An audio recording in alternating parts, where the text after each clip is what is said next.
Hello mga auntie, uncles, good morning. Good afternoon, good evening. Magandang buhay sa ating lahat. So, andito na naman ang yung Auntie Y na dadaldala naman tayo ng medyo very light lang. Pag-usapan natin tong sinabi ni Sir.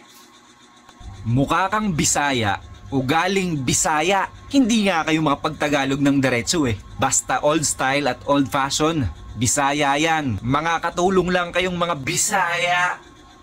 Bakit nga ba may mga tao pa rin na gumagamit na word na Bisaya sa pag-discriminate ng ibang tao? So, yun. Bakit nga ba? Gagamit ako ng word na kami kasi isa ako sa mga yan. Isa ako dyan.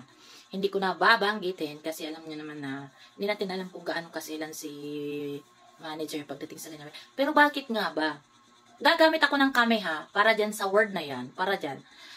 Bakit nga ba kapag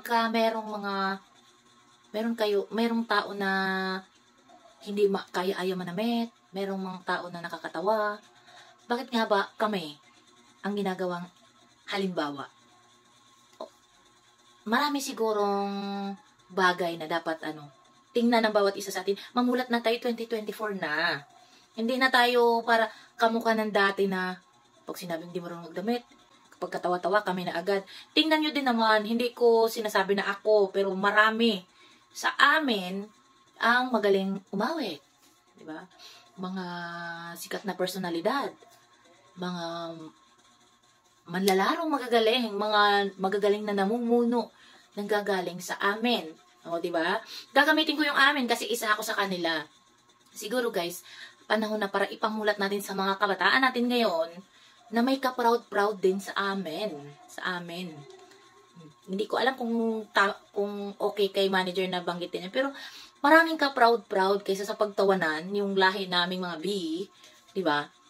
Maging proud naman kayo, kagaya ng iba. Hindi lang naman siguro, pag sinabi kasing nakakatawang personalidad, nakakatawa, hindi ka marunong manamit, hindi ka marunong magsalita na maayos, galing na agad sa amin. Kahit saan ka man, pag hindi maganda ang asal, galing agad sa amin. Bakit nga ba ganun? Hindi lang naman galing sa amin, meron din naman galing sa inyo at galing sa kanila. 'Di ba? Wala yan sa kung saan galing. Kapag mabuti ang puso mo, magaling ka makisama, kahit saan ka pa nang galing, ka-proud ka. Ako mismo sa sarili ko marami na akong narinig na ganyan. Nagtahimik lang ako kasi baka para iwas na rin sa pag-uusapan. Pero oo nga naman, nandito na ito pinag-uusapan. Ito si Sir ay puro, fluent yan kasi Katagalugan yan. So, oo nga naman, sabi niya, proud siya sa amin kasi marami ng taga sa amin, nakasama niya sa trabaho at tinuturing naman siyang tama. So, walang rason para siya ay, di ba, hindi maging proud. Para makitawa din siya dun sa mga nagtatawa. 2024 na, tama na, tigilan natin yung mga pagmamaliit natin sa kapwa natin, base sa kung saan nang galing. Hindi ko sinasabi to. Kahit saan ka man nang galing, hindi ko sinasabi to kasi galing ako doon, isa ako sa kanila.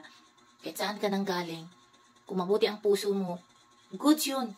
Kahit saan ka nang galing ka man sa lugar ng matatalino, kung hindi mo naman kayang i-apply ang respeto sa iba, wala pa rin. Mas katawa-tawa ka pa doon sa mga pinagtatawanan mo.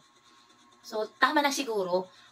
Masasabi ko lang dito, panapos, isa ako sa kanila at proud ako.